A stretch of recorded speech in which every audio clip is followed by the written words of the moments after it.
Alright, so today I'll be explaining the history of Mexico in a nutshell, basically, in 14 parts. So, first off, starting off, there were three groups of indigenous people in Mexico. The Olmecas. First off, we got the Olmecas. The Olmecas were famous for making their heads here, which are heads of their gods, which are still there today. People can go and visit. Next, we got the Mayans, who might be the most important one because they had a language, they could read and write, they recorded their history, and they made calendars. According to the Mayan calendar, the world was supposed to end in 2019. I guess that didn't happen, but who knows?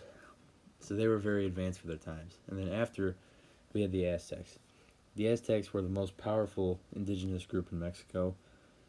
They made human sacrifices to their gods and were very loyal to their gods. They eventually got taken over by the Spanish, which is what we're going to dive into next. So Cortez and the Spanish arrived in Veracruz, Cuba, in the fifth. They were in search of riches, looking for gold and silver and all these other things. They got word of these riches in Mexico, and they went up there and decided to take their journey to Mexico. Now, when Moctezuma and the Aztecs saw the Spanish, this was the first time they ever saw white men, and they thought that these white men, for the Spanish, were their gods. And because they feared their gods, they offered the Spanish many gifts, hoping that this would please them because they thought they were their gods. Now, the Spanish were very outnumbered in fear, so Cortez burned, out of his 11 ships, he burned 10 of them, so his men had no choice but to stay.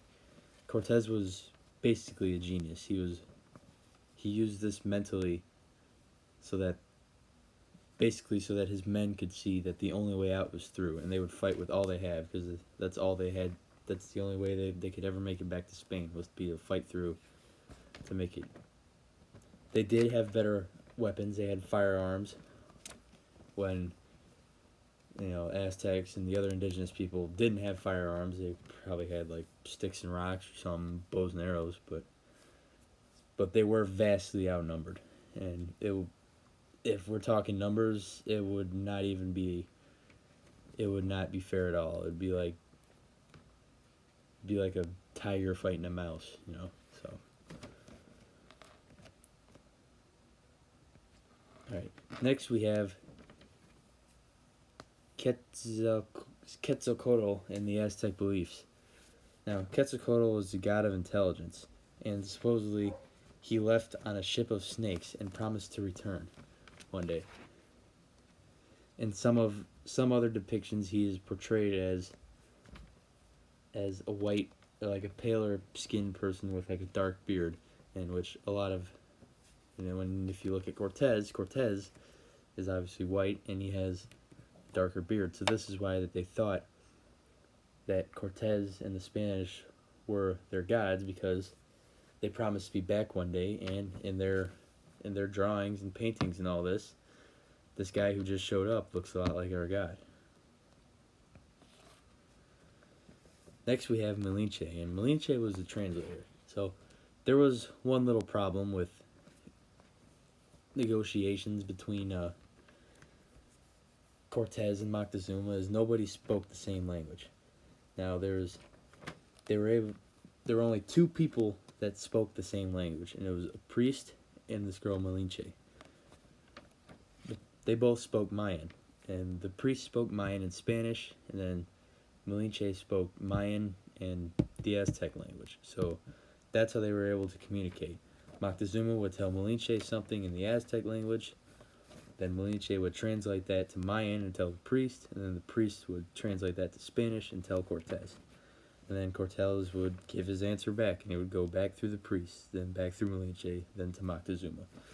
So they had this pretty much a train of communication, because nobody spoke the same language. Now, after a small battle was fought between the Aztecs and the Aztecs gave the Spanish many indigenous girls, and this was seen by the Spanish as like a trophy. and something to show off their victory. And Malinche was one of those girls.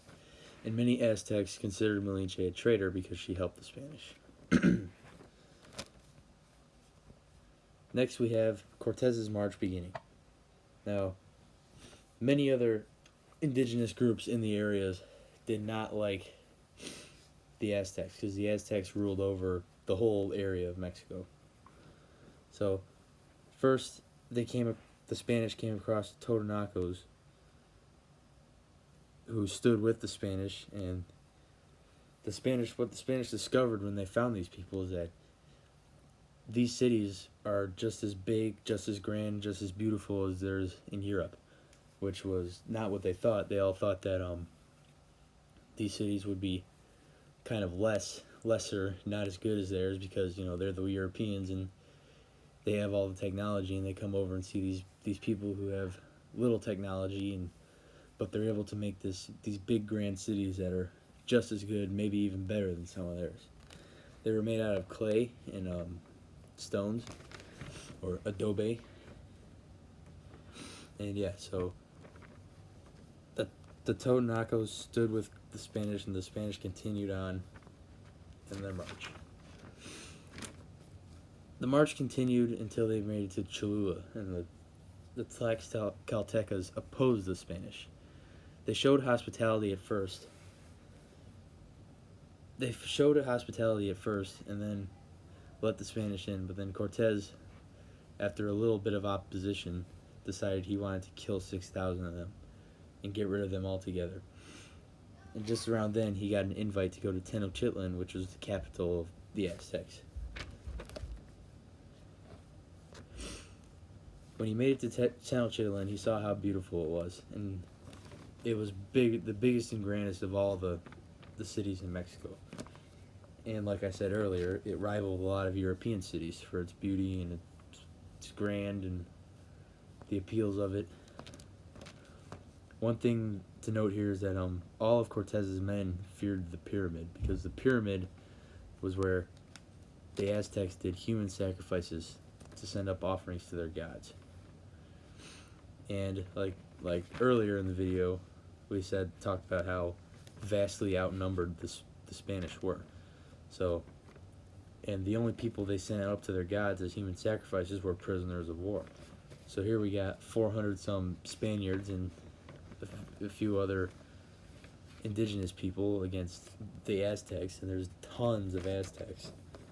And they're looking at this pyramid where they kill people and has offer to their gods, and the only people they kill are prisoners of war. So naturally there was a little unease going into Tenochtitlan.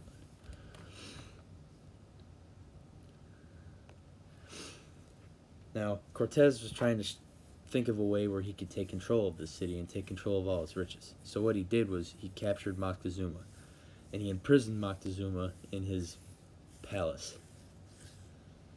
Now, Moctezuma was locked up on the top of the palace. It's not like he was a real prisoner. He could have visitors. His friends and the Aztec nobles came to visit him. He got fed. I mean, it's not like he was locked in a cage and never saw the light of day again. It's like a luxury prison almost. He still had some freedoms and he could have visitors. But one thing is, no Aztecs dared touch Cortez after this, because Cortez was in possession of their leader, their everything that they looked up to. So they thought that if they opposed Cortez, then their leader would be gone in an instant. They didn't want to do that.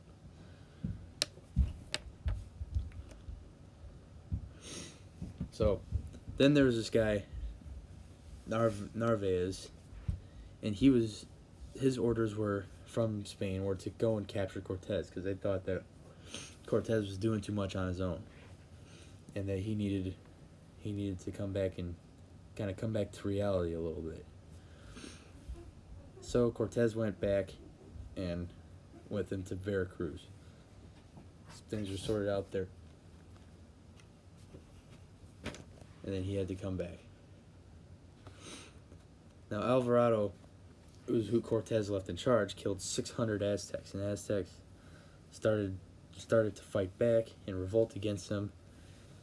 And he sent he sent word to Cortez, and he sent word to Cortez, and Cortez was on his way back from Veracruz to solve the situation. Once Cortez got back, there was a big battle at Tenochtitlan. Hundreds of thousands of Aztecs versus a few hundred Spaniards. And eventually Cortez killed Moctezuma and took control of the city. Now after all this, Cortez realized that there was no way he was going to handle the city, so he led an attempt to sneak out at night. So that's the history of Mexico in a nutshell, from the beginning, the Olmecas, to the Mayans, and to the Aztecs. And as you can tell, the Aztecs were the ones with all the drama, and the Spanish conquistadors coming in and trying to take over. So it's a very interesting history. And obviously today in Spain, or not Spain, in Mexico, all the cities have Spanish names. They speak Spanish, and the Spanish influence is very heavy in Mexico, and that will still be seen today. Christianity, as we know, Mexican people are very devout Catholics and Christians, so that's it.